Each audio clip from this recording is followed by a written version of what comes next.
Yeah. But it does make you think. And I guess if it's making you think, then it's doing its job, because I think that a I lot of agree. artists want the viewer to think about it.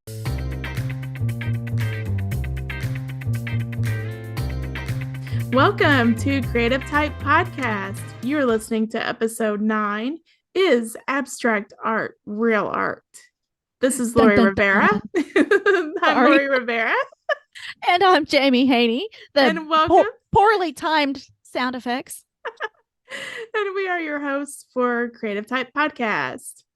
So, okay, this can be a controversial topic. Is abstract art real art? But we're not going to make it that way. We're just going to kind of give you our thoughts on what we think about abstract art and our experiences with it. Jaime creates some abstracts, and I do too.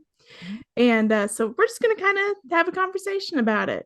So I'm sure you've heard many people compare abstract art to, you know, child's play and stuff like that. So, and some Right. people do think that about abstract art. And I have to be very careful in my own practice because my passion is creating abstract art. That's really what I love doing the most. Now I create representational pieces also, and I think sometimes I do that because I don't want people to think that I can't do that too. And that's really a Yeah. bad trap to fall into, because I worry about people thinking, oh, well, she can do abstracts, but can she do real art? Right. Right. I know exactly what you're thinking, because people think that if you can make something look like it's supposed to make, then that makes you a good artist. Exactly. Yeah. And So, that reminds me too of, we've talked about this before, Jaime, but it seems to us, I know we had this conversation, it seems that if you're a non-artist, like you said, you're more impressed with things that look like actual objects. right. And And what that's I have, understandable, because if you're not an artist, then, and these people that say, oh, I couldn't draw a stick figure, because that is right. nearly impossible for them to even imagine being able to Oh create something yeah, like that. So I exactly. totally understand that Yeah, part of I them do too. saying that. Yeah. However, there's And another then, yeah, the side of other that side coin. of it is artists, mainly artists who do paint only representational pieces. A lot of times they're impressed with abstract art because it's something they haven't tried, or they're scared to try it, or they just, Or they have tried it and it's and hard. yeah, it is hard. Yeah. I find personally, now this is just for me, I'm not speaking for everybody else, but I find abstract art to be a lot harder to create than representational pieces. Good abstract art. And that's always subjective. However, Yeah. I think what the hardest part is for me is like, well, it depends on if you're doing non-objective or objective, but paring down something, like if you're doing an abstract landscape or whatever, Yeah. paring something down to its most essential essence. That's the hardest part, is paring down. I mean, really, truly, Yeah. anyone can just throw paint on a canvas and call that abstract art. Right. And, it's subjective. You might get lucky and it might look great, but to make something with intention and to really have thought into it, I think is one of the most difficult for me. It is the most difficult piece of art to try to make. For me too. Yeah. Yeah. And And I you create think, a lot of abstracts. I think you have a lot of beautiful yeah, abstracts. I go in my, thank you. I go in my spurts, Yeah. I Right. jump around a lot, but that's really my Well, I wouldn't say you favorite. jump around a lot. You don't jump around a lot. You go through phases, Yeah. and you start getting a little tighter, and Right. I think that you naturally want to get out of that, and so you go back to your abstracts. Yeah. I think that is a very, like, a good self-care as an artist, right? You don't want to get Right. bored with things. We don't want to be too tight. Although some people love to paint Oh yeah. tightly, and I can appreciate that too. My dad was an illustrator, loves tight stuff. So Hmm. he really appreciates that, and I can appreciate that as well. Right. Yeah, but like you were saying with uh paring something down to its essential shapes and forms and whatever, um, I think what's the hardest is not necessarily abstract or realism or representational, but like you were saying, abstracting objects. I think Yes. that's the hardest to do out Me of too. everything. Right. I think you have to be to do that. To me, it seems like you would need to be good at both representational and abstract and somehow Yeah. merge those together. And I just think that's like the ultimate form of, Right. abstraction. I agree. Yeah, I agree with that because Yeah. if you really can't make a painting look like you want it to make as far as an subject or an objective piece, then how are you going to break down things to their most, essential Oh, essence? yeah. Yeah, I Yeah. think you have to have that as a just like I tell people, you don't have to know how to draw in order to be a good painter, but it doesn't Right. hurt, does it? Oh, Doesn't yeah. hurt. I think it definitely helps. And I have Do found too. that, okay, like when I first started painting, I just did abstracts. Oh, That's really? mostly what I did. Well, I did some flowers and trees and, in Mm-hmm. my own way or whatever, pretty Mm-hmm. abstracted. But Abstracted because you didn't really know what you were doing yet, or right. okay, Right. I did not okay. know. I didn't know what I was doing whatsoever. None of us I had do when had we first I had start. had no classes except for the little bit I had in high school and middle Mm-hmm. school, and Mm-hmm. I was going off of that. But basically, what was I saying? Shoot, I lost my train of thought. I hate it when that happens. It happens a lot. um, but oh, I know Squirrel. what I was saying. I feel like my abstract art really didn't improve a lot until I took still life classes. Oh, interesting. Yeah. So like learning how to render shapes, where they look 3D on a 2D surface, Mm-hmm. that helped me so much. It just Really? seems like really that's when I started creating better abstract art. I find that fascinating. So, do you still do that, like the piece behind you, which is very Kandinsky esque? Is there something at the base of that? Like, is that an abstracted subject? No, not really, even though my Okay. daughter my daughter and my husband saw a cat right away. Yeah. Well, that goes back to, I never did look up what that term was. I That didn't goes either. back to our eyes just wanting to recognize stuff in there. I see it too, though. Right. I know exactly Right. the cat that you're talking about. You Yeah. can't help it, right? When you're just sitting there and you look at the Yeah. floor, or if you're in the waiting room somewhere, I mean, how many faces do you see? I see every time I go to the bathroom at my house, I have this rug in there, and it has the most amazing designs in it that my mind makes up. That Oh yeah.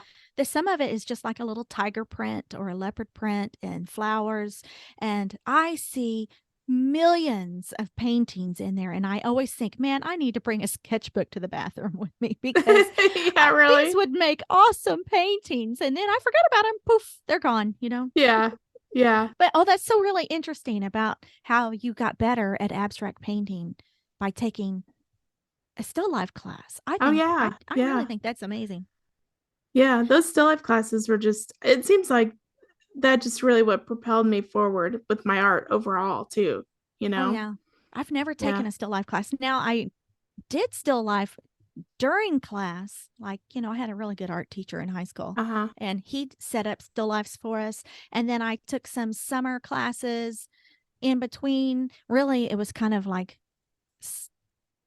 I can't imagine letting my son walk around Evansville now, but I did as a kid. I mean, I had my high school art teacher as a teacher before I was even in high school. And it was Oh one of yeah. those summer classes. And I walked, I remember one time, part of the class, you got this giant, like, sketchbook made out of newsprint, just cheap stuff. Oh And yeah. you got like a marker with it. And I remember walking to the university. That's where it was at. And it was like not even close to my house, but my parents were at work. I was a latchkey kid. So I remember walking and it rained and I used that as an umbrella. That's how young I was. Yeah. So, I mean, it's just, I think, well, I'm kind of getting off subject here, but that was all the classes that I've taken as well. Now we did Yeah. have, I guess that's not true. I went to get when I got my graphic design teachings. I got a visual communications Oh yeah. um, degree, I guess is what they called it back then, Uh-huh. which is a fancy way of saying graphic design. But I got to take some drawing classes in, but I picked that. But it was nothing. fantastic. It was a 2-year college. It wasn't a university, so to speak. But it was still, anything is good. And Oh yeah. actually, I kind of like, from some of the horror stories I hear of people going to university for this and having, huge You mean for payments art? for art. Yeah, for a Yeah. Bachelor of Fine Arts. Yeah, Right. or an MBA. I think that you can learn as much doing it yourself. But the thing is, you just have to do it, right? Yeah. Oh my Because gosh. Yeah. It takes so yeah, much practice.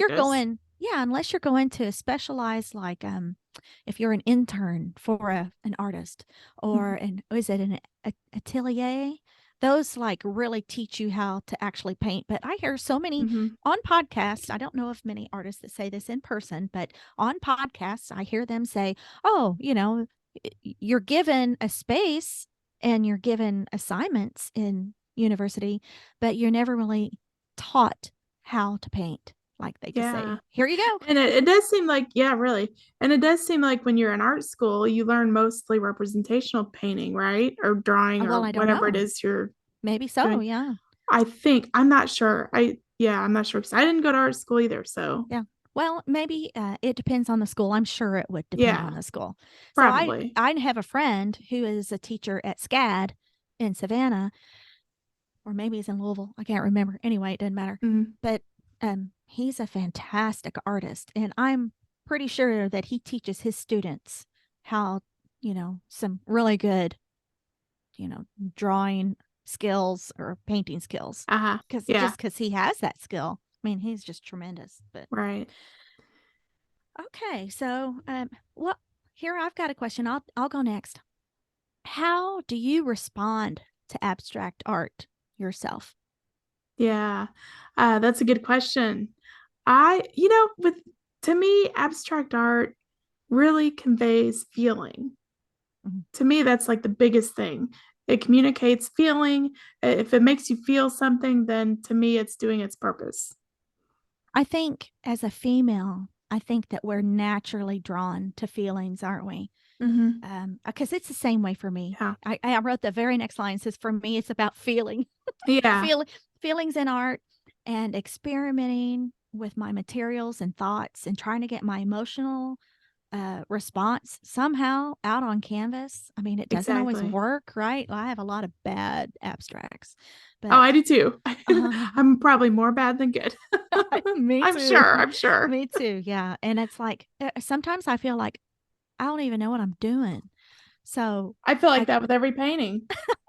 like, I We've don't talked know. about that Yeah. before. Yes. It's like you start a new painting. You're like, what do I even know how do I hold this brush? What do I even do? Yeah. Yeah. Who painted the last one? How did I? Sometimes I think I am nothing but a channel for something to come through me. Do you ever feel like that when you Yeah. get in the flow and you're just painting for hours, and then you have this piece and you're like, how did I even do that? I I have know. that with a Yeah. lot of my work. I Oh, do I do feel like too. something something just comes over me and takes Yeah. over, and I'm just somehow a vessel and a hand, and it's going. But yeah, I Right. mean, and especially when time goes by that I made longer than I want to get back in the studio, I have that horrible sense of, where do I even start? Whereas I think that Oh, is yeah. really good to have your try to get in here daily to do something so you don't have that. I think because it's muscle memory a lot of times. I Right. think if you get in here, you just start, Yeah, I right? think you're right. Whereas Yeah. if we come down, well, if I come down to my studio and it's just kind of like, I start putzing around, moving things around, cleaning my studio, and it's procrastination is all that is. Mhm. So I kind of got off subject here, but that's how I respond to it when I'm Uh, creating it. But when I respond to it, like when I see others art, I think it's definitely feelings for me. And yeah. sometimes it's not even good feelings. Sometimes it's like, Right. oh, that makes me feel angry. But that Yeah. worked, right? That may have been what the artist wanted you to feel. Exactly. And I think that's why it's so much more emotional, can be so much more emotional than subjective art. Is that the Oh, right yeah. word? Is that what I'm Yeah. Objective. Yeah. objective art? Yeah. Yeah. Yeah. I think so too. And also, I guess for me, there is another purpose to abstract art too, just its aesthetic qualities. Yeah, You know, I sure. mean, it just, let's be It is. honest, it looks good in Right. this room, That's you right. know? I mean, And there's whatever room nothing you're wrong with talking that. about. Yeah, Yeah, there's nothing wrong with that. At least I don't feel like there is. I don't think so either. So yeah, So, for me, it's really two things. Yeah, the yeah, aesthetic qualities and how it makes me feel. yeah. I think that's good. And I do think the aesthetic qualities is nothing to like sneeze at. That's important. We want It beautiful things is. around us. Yeah.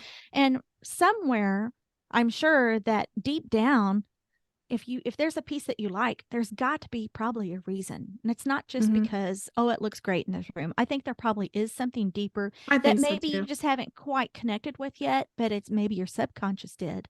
Hmm. And and maybe like the lady that bought your painting that said she thought she liked your colors, but it turned out that it was just that the painting made her happy. That she Right. had lived with it for a little bit and it wasn't was it the colors that she said she liked? At first, she At thought first, that's what yeah. it was, but then she really thought about it, and it's like, no, it makes me happy. Yeah. It So makes me it feel joyous elicited, and right. excited. She said It excitement elicited too. a deep emotion in her. Hmm. Happiness is a deep emotion. It's Yeah. not so surface as it kind of appears. I think it can be really a deep, joyous, way back to childhood. Oh yeah. Because think about how, I mean, if you're lucky, you had a happy childhood, right? And I think that that's one of our best emotions. Oh, I think so too. Yeah. Yeah. And So this, go oh, ahead. go ahead. Oh, we were talking about bad art and how many Oh, bad paintings we've created. yeah. I just wanted to say something about that real quick. Yeah, go. I think that creating bad art, it's good. It's good if you create bad art, Yeah, at yeah, first, anyway. Or even, well, even if you're a professional artist, yeah. if to me, it's like if you're not creating a bad painting every once in a while, you're not trying new things and trying to Well, break out and yeah, basically that's just right. trying new things, because the way I look at it is we're going to fail. Hmm. For every failure, we learn something from that, Right, I think. right. Yeah, And I I agree. also think that, and I've heard other artists say this too, but you have to be okay with creating something bad before you get good at something. Right, right. Yeah, So my best advice for people out there, if you want to try abstract art or if you're trying to create it and you're struggling with it, do not stop because I guarantee you, if I would have stopped the minute I created a bad abstract painting, I would not be creating today. that's for sure. Yeah, if I had quit just because So, I made something bad. right. Yeah, So don't stop. Do not give up. Just right. keep trying and trying. And then we kind of have differing opinions on this, but I am not one to paint over a bad painting. I know Oh, you yeah. you are, but I heard a really good podcast. It was a few months old. I can't remember which one it was because I listened to a ton. But this artist that was being interviewed said that she used to paint over a lot of stuff, or she would just keep changing the painting until Mm-hmm. and then she discovered that when it was all said and done, she had basically created 10 different paintings to where if she had just picked up another canvas and continued on, then she would have had 10 paintings. And each paint over did not make it better, it just made it different. It Right. wasn't necessarily improved, it was just different. So Yeah. that I really resonated with what she said there. And I mean, I've always been a believer. I don't paint over the bad stuff. Well, there's been one painting I painted over, and now I wish I hadn't done Yeah. it because I luckily I took a picture of it. So Right. I always take pictures. I think it's subjective for even ourselves because what we Yeah. feel is bad one day, you go put it in the closet, bring it out a week or Yeah. two, a month later, might be like, oh my God, this is awesome. I did this. You have a totally fresh eye on it, and it could be a lot better than you think. And like we're always so hard on ourselves. We Like we are. said, yeah. Yeah. I think we're harder on us than anybody else is. Oh yeah, for sure. For the most Yeah, part, I but guess, unless you're a critic, right? yeah. or a or a critique. You given critiques at this school. That's why I've heard horror stories about those. Yeah. Me too. Okay, so I have written down here abstract art may or may not reflect reality. And I think that's one of the greatest things about abstract art. And it's one of the reasons why I have a favorite artist uh, that we'll talk about at the end of the program of the way that her reality, or actually it's mine. I don't have any idea what she's thinking of when she's painting this. It's my reality when I receive her painting through my eyes. I don't mean I've like bought anything from her. I'd love to have some of her pieces, but I'm receiving her images, and it's my own reality instead of her reality. And I think that's with all art, really, that we create, but especially so with abstracts. You got anything to say about that? Well, I know who you're talking about because we did mention it before we got on here, and I love that artist too. Well, I'm talking about But a different yeah, artist, about but creating. Oh, really? yeah. Yeah, but yeah, you create your own reality. Yes, I totally agree with that. Oh, yeah. Yeah. So, also, I think when you're creating abstract art, it comes from artists' sensitivities, our feelings, memories, and impressions. They all go into creating abstract art. Whereas I think if you're painting a still life, say you're painting an apple or whatever, I don't, I mean, you can incorporate that into it, but I mean, how much can you feel about an apple? I Yeah, guess right. unless you're doing what abstract expressionism, or, there's Yeah. lots of different types of abstracts too, Oh, yeah.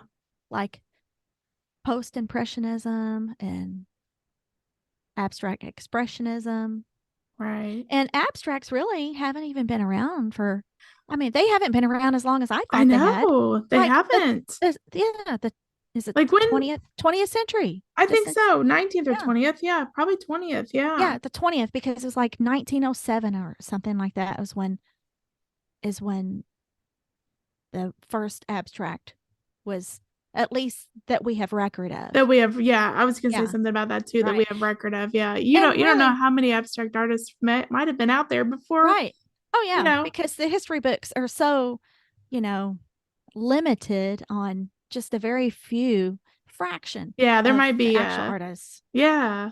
There And a might be very, more. yeah, and Sorry. heavily, it's okay, and heavily male oriented, Oh, yes. where we know there were women artists. Of course, they would have had to have been probably of wealthy means to be able to do Yeah. that. But Yeah. I wonder if there are any other people out there who have any of their ancestors' paintings stashed away in a room, you know? I don't Have you ever know thought that. about that? No, well, not until now. That's pretty cool though to think about. But yeah, I mean, abstracts, right? Is that what Right. you mean? That Yeah, maybe they abstracts. had Well, created. anything, but really Yeah, abstracts, you know? Yeah. yeah, yeah.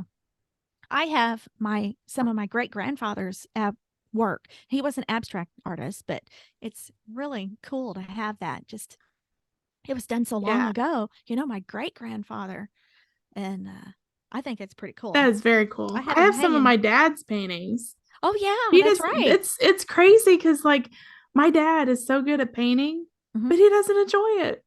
It's like, oh man, you're just like Yeah. wasting all that talent. Oh, blasphemy, right?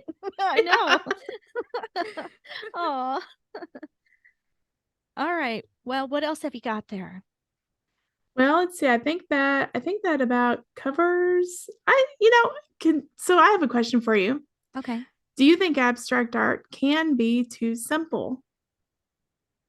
Well, I think this goes to a personal taste, right? Yeah. Can it be too simple? When I think of that, is it Rothko that just had Right. the The color solid, fields. the color fields? Yeah. Uh, That's a that hard is question. that That's is so hard because, well, I want to it say is. yes immediately, but that's surface, right? That's the Right. surface answer. Because when you dig deeper, you're like, but really, there was probably more thought to it than him just putting yellow paint on a canvas or Yeah. white paint on a canvas. That I bet, at least you hope, right? Yeah. But it does make you think. And I guess if it's making you think, then it's doing its job, because I think that a I lot of agree. artists want the viewer to think about it, for it to, I've heard people say, I want to have a response, whether it's good or bad. Exactly. I don't want indifference. To me, that's the kiss of death. And it's the same for me. Like lackadaisical approach to, a lot of people think, eh, take it or leave it. Well, I don't want to create art like that. And Oh it's yeah. hard, and I do sometimes. It just happens, right? Oh, I I do think too. yeah, Yeah. we're getting low on time. Yeah, low on time, right.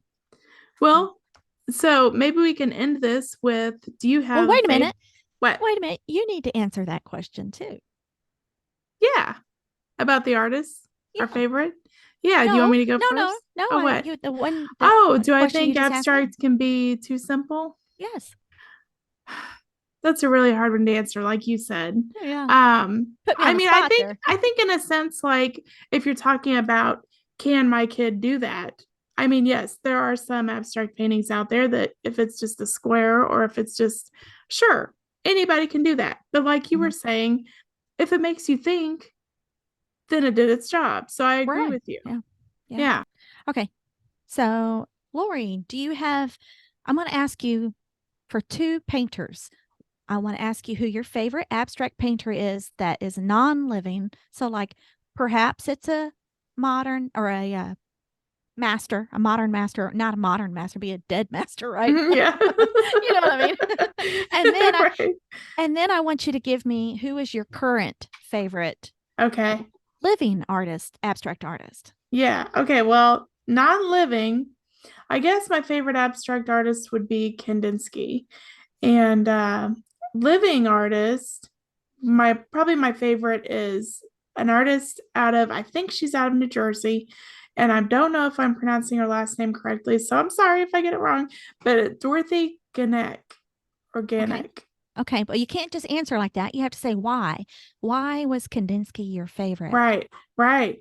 Well, Kandinsky, I love him because I don't know, there's something about his paintings. Like he has this asymmetrical balance Mm, in almost every one of his paintings. Like he just the way he puts the objects, the shapes, he painted a lot of shapes and hmm. things. So just the way he arranges everything on the canvas, Yeah. it's Yeah. like they're perfect. Like you can just tell he really thought about where to put each object and how it relates to the other objects on the canvas. Hmm. So it just seems like he put so much thought into it. Now, Right. whether Well, he that, did or not, I don't know, but it well, just appears that way. I think he must have for it to have turned out so balanced, right? Right. Because it's easy to have an unbalanced painting and Oh, it does yeah. take a lot of thought. So that kind of gives the naysayers to abstract that, oh, well, my kindergartner could do it. Well, they Yeah. might be able No, to, but definitely probably not. not. Yeah, probably Yeah, not. yeah. So yeah, just the balance he achieved in all his paintings, or almost all of them, it's Okay. just amazing to me. And something else I like about his paintings are the lyrical quality of them. I think he Okay. was definitely influenced by music. I think that's what I've read. Oh, yeah. And that's right And up your alley. Yeah. yes, yes. And I'm influenced by music too. And I know in the last episode, or maybe the one previous to that, you said you're influenced by music as Mhm. well. So Yes. I just love the lyrical quality of his paintings. I don't see how people wouldn't be influenced by music. I think you would be hard Yeah. pressed to be listening to something and not have it influence your art or your writing or your dance. How could it not, right? Right. Especially Oh dance. yeah. Oh my Oh goodness. yeah. Yeah. Yeah. Definitely. Okay. Well, we'll link the And show then notes for also my living artist. I didn't say okay, why I yeah. liked her. Oh yeah. Yeah, Dorothy, her I love the raw quality of her paintings. Like something I have a problem with in my abstract paintings is sometimes I think I tend to overwork things.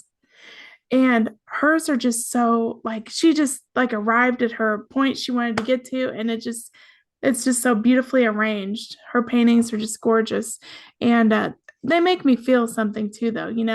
I look at them and it's like just this really happy feeling I get. Hmm. I just her compositions are amazing too.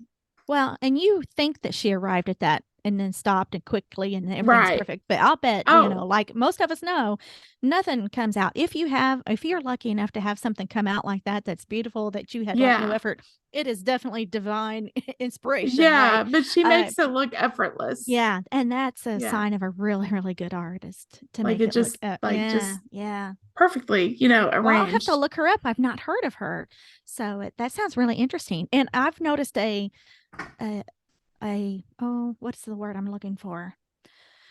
A series of things that are common with you is this happiness. you keep going back to this happy, happy, happy. I think that is Yeah. somehow in your need because you've had problems with depression in the past.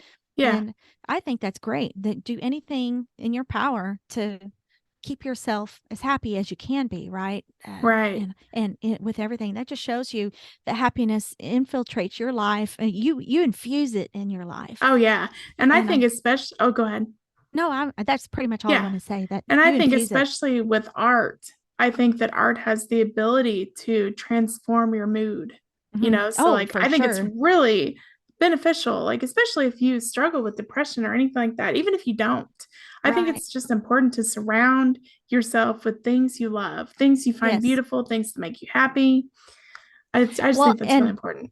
and I have to add to that, I don't necessarily always want happy stuff around me. Some of the things that make me happy might look very dark and depressing to someone else because Exactly. I like heavy emotion in my paintings. And a lot of times Right. that does come across as dark. And I've even had friends ask me if I'm okay when they see a painting that I'm working on. But it isn't that way because I don't, thank God, I don't have tendencies to be depressed. That's not natural for me. I don't have that, at least at this point in my life. So whenever I'm painting something dark, it's because it's moving me in a way that I want to be moved at that time. And Oh yeah. I don't feel the need to produce happy stuff all the time. And I'm not saying that you do, Right. but I think that is good for you to, that's a level of self-care for yourself. At least it It looks like it is. from my Yeah. point of view. It looks like that. Yeah. Well, I think that's great. And I think it's great for, we don't just like it was that movement that's gone lately here where don't tell me to smile, the and kind of goes back to the Right. patriarchy of wanting women to just to be happy and pretty and smile. Yeah. We don't Right. have to be happy and smile all the time. I'm kind of I kind of get a little irate sometimes because especially you're kind of in my generation. Well, you are in my Yeah, I generation. am. Yeah. Yeah. And we have seen both sides of it deeply. Hmm. Really, whenever we were working, oh, I know you're running close on time. Whenever I was young and working, oh gosh, it was, I've been fired because I wouldn't date my boss. And, Yeah, it's that's terrible. unheard of That now. is, That's just, yeah. yeah, yeah. So I've just lived that. And you probably have too, I'm sure. Well, that'll have to be a conversation for another day. All Right. right. So now I'm Wait going a to minute. give, Wait, oh, are you okay. giving I'm your sorry. favorites? I was going to, yeah. Okay, good. I was just about to ask Oh, you. you're going to ask me. Okay. So, my favorite abstract painter that I can think of, because I'm moody and it could be anybody. But today, I have to say, and lately, I mean, she's always been a favorite of mine, is Hilma Klint or Klint. I'm sorry, not Klimt. Yeah, Klint. she's Yeah. awesome. Yes. Yeah. So she was born in like 1865, something like that. And she was the first really abstract painter. But what's so interesting is she didn't consider her paintings to be abstract paintings. She considered them to be downloads from source, her whatever her source was. And that's to Yeah, me is so intriguing. I think, it I mean, that is. kind of goes back to the mystical part of, I love mystery and mysticism and that sort of thing. And I'm really drawn to that. So I think that, and while her paintings are attractive and I like them and I like the Hmm. colors and they're huge, I think for me the meaning behind them is captivating. And I It just is. Yeah. and I really do love that. And I can see why you love her. I love her too. Yeah, yeah. Yeah. And And she has a lot of like floral looking oh yeah. objects in her And some paintings, and I like geometric that. stuff too. Yeah, yeah, Yeah. and I just like that. So she's a Swedish artist and a mystic, and she was actually before Kandinsky, because a lot of Yes. people think that and I kind of think it goes back to the male thing. The male gets the most of the attention, especially long ago. But so that's my favorite dead artist, abstract artist. Now, my favorite live one, and again, this is right now because there's so many good artists, right? And Oh yeah. I just drool looking through Instagram and Facebook, and I just see such wonderful artists. But right now, I'm really attracted to Mary Claire Tillotson, and I think she goes by MC Tillotson. Okay. And she's a North Carolina artist, and she is also a lawyer by day, artist by night, Oh, or wow. That's a whenever unique she. combination. Yeah, and she's got a son, I believe, and I don't know if she has more than one or not, but it's kind of amazing the amount of work she gets done. It makes me feel like a real loser. I can tell you that. I'm not kidding you. Oh, Oh, anyway, I think why I like her, or why I like her work. I mean, she's very personable from the videos. I don't know her personally. I know her through Instagram, and I just watch her. Well, I love to watch her stuff, and she gives you little clips of her painting and stuff, and she shares her knowledge too, which is something I always love because I like to do that. So oh I yeah. think that it's the ethereal quality and her color combinations of her pieces. They make me feel calm and like I can go deep into her paintings and I get lost in another world. And I think that this is something that I want to create with my art, and that's why I'm drawn to it. But her, and I do think that, yeah, I've seen enough of her clips to know that she's inspired by the nature around her in her beautiful North Carolina area. And, it's a lot of the same things that I like. And I think Mhm. sometimes we like things that we want to go towards. I think so too. Yeah. Yeah. Oh, and one more thing I wanted to mention about Hilma Klint was, you know, she she died, I think, in, was it the 40s, 1940s? Anyway, she was not even discovered and not even acknowledged until 1986. She had an Wow. exhibition in Yeah. Los Angeles, I think, and she was finally acknowledged in art history. I just think that's amazing. How That is can, amazing. Wow. yeah, yeah. Another one that I would like to mention is Janet Sobel. Oh, And okay. she actually did drip painting before Right. Jackson Pollock, but Pollock, Pollock right. is the one who gets all the credit He for it. gets the credit. Yes. I remember watching a Yeah. documentary about that. Yeah. Yeah. And there was actually a newspaper clipping that showed, I don't know if you saw this or not, but there's a newspaper clipping around somewhere that shows Jackson Pollock going to meet Janet. And Oh, yeah. she was doing the drip paintings then before he was. So there's Yeah. actual So there again, documentation, but there he, again. yes, that's right, Yeah. folks. We don't have to keep beating it into the ground, but Right. if you got a penis, I'm sorry. You might have to cut that one out. I don't know. All right. I let's wrap this up. Thank you for listening. And I hope that we've made you think about some abstract art. And of course, you can tell that, of course, abstract art is real art. And Yeah. if you'd like to get a shout out from us, give us a 5-star review and leave us a review. We would love 5 stars, of course. And give us your information if you want to email it to us, and we'll make sure that we get a link to your website or wherever you want it to on our show notes. And also in our show notes, we'll have links to some of the people that we've mentioned today. So, Thank you for well, listening. Lori, yeah, thanks. And Lori, I'll see you next time. All right. See ya. Okay. Bye bye. Bye bye.